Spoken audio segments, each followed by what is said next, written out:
Assalamualaikum warahmatullahi wabarakatuh. Kami dari kelompok 3 mata kuliah Ekonomi Pembangunan 1.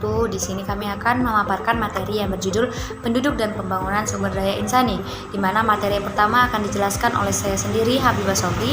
Materi yang kedua akan dijelaskan oleh Boy Ridho Hamgara. Materi yang ketiga akan dijelaskan oleh Pina Wardani, dan materi yang keempat akan dijelaskan oleh Bintang Akbar Azhari. Nah, untuk materi yang pertama akan dijelaskan oleh saya sendiri.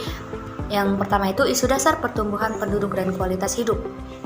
Pertumbuhan penduduk adalah perubahan populasi sewaktu-waktu dan dapat dihitung sebagai perubahan dalam jumlah individu dalam sebuah populasi menggunakan per waktu unit untuk pengukuran. Pertumbuhan penduduk pada umumnya disebabkan oleh beberapa faktor, antara lain kelahiran, kematian, dan migrasi. Wilayah dengan tingkat kelahiran yang tinggi serta migrasi masuk tinggi tentu akan mempunyai jumlah penduduk yang meningkat tajam setiap tahunnya. Selain kedua hal tersebut, faktor lain yang tak kalah penting adalah semakin baiknya kualitas kehidupan tentu akan berpengaruh terhadap kualitas kesehatan yang berdampak pada semakin rendahnya angka tingkat kematian. Terdapat banyak faktor yang dapat menentukan kualitas hidup manusia. Salah satunya adalah jumlah penduduk. Jumlah penduduk yang besar tentu akan membutuhkan kecukupan pangan, sandang, dan papan yang lebih besar dibandingkan dengan jumlah penduduk yang sedikit. Demikian juga kebutuhan sarana prasarana pendidikan, kesehatan, rekreasi, dan sebagainya. Dalam konteks ini tidak akan ada masalah bila dukungan lingkungan dan sumber daya alam memadai. Penduduk yang besar akan mempengaruhi kualitas lingkungan hidupnya.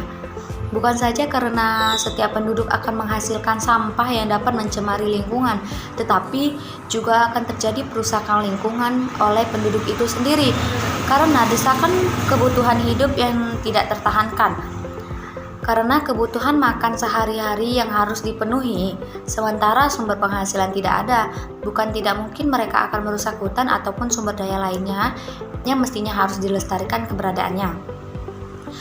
Solusi untuk besarnya dampak jumlah penduduk terhadap kualitas hidup.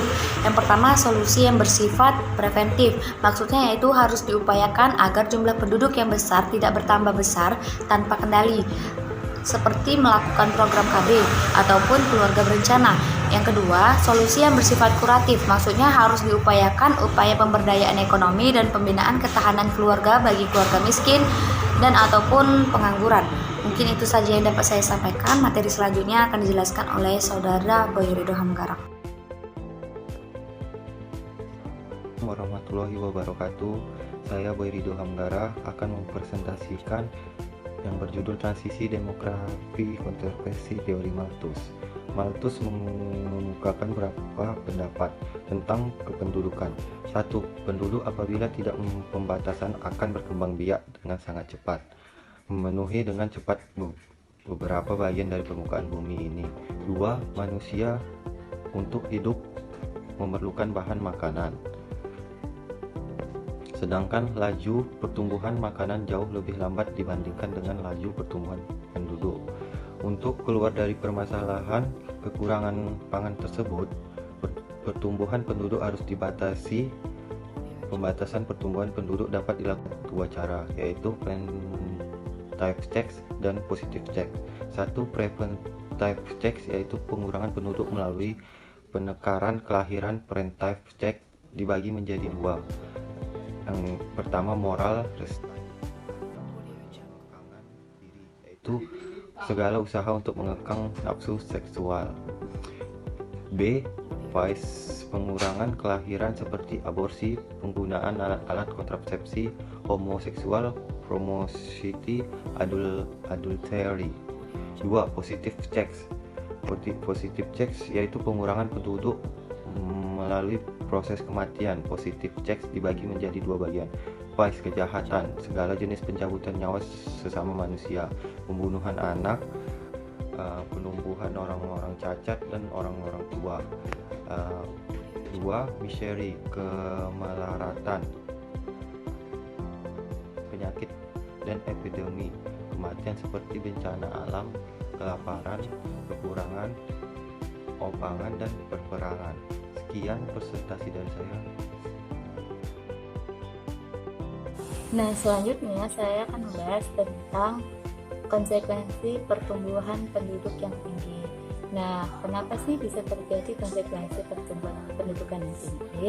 Nah, apa sih yang menyebabkannya? Pertama, tingkat kemiskinan semakin meningkat jika pertumbuhan penduduk yang tepat tidak diimbangi oleh pertumbuhan ekonomi. Yang kedua, kekurangan pangan sebagai akibat dari pertumbuhan penduduk yang tidak seimbang dengan jumlah lahan untuk memproduksi pangan.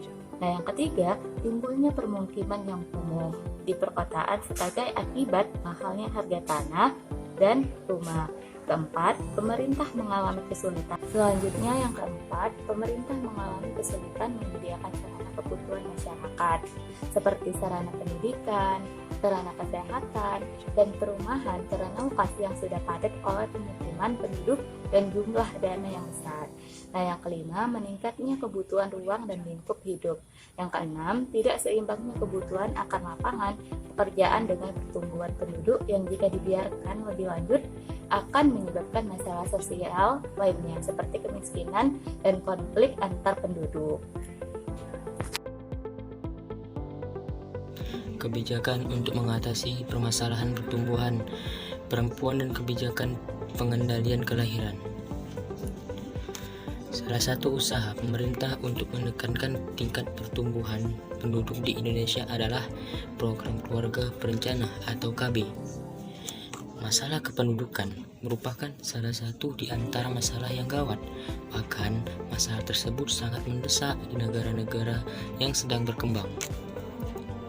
Karena cepatnya pertumbuhan penduduk merintangi perkembangan ekonomi dan sosial di negara-negara tersebut. Jika masalah tersebut tidak segera ditangani, semakin lama akan semakin parah karena penduduk selalu bertambah, sehingga segala upaya dapat dilakukan untuk mengurangi laju pertumbuhan penduduk. Dengan berhasilnya pelaksanaan KB, diharapkan angka kelahiran dapat diturunkan sehingga tingkat kecepatan perkembangan penduduk tidak melebihi kemampuan kenaikan produktif. Dengan demikian, taraf kehidupan dan kesejahteraan rakyat diharapkan akan lebih meningkat. Secara perorangan, pengaturan kelahiran pada umumnya bermotif ekonomi, terutama pada masyarakat dengan ekonomi lemah. Kadang-kadang di dalam masyarakat ada kebiasaan yang membuang anak yang baru lahir, yang menjalankan infantisida dengan cara-cara lain, atas dasar pertimbangan mencukupi kebutuhan pangan.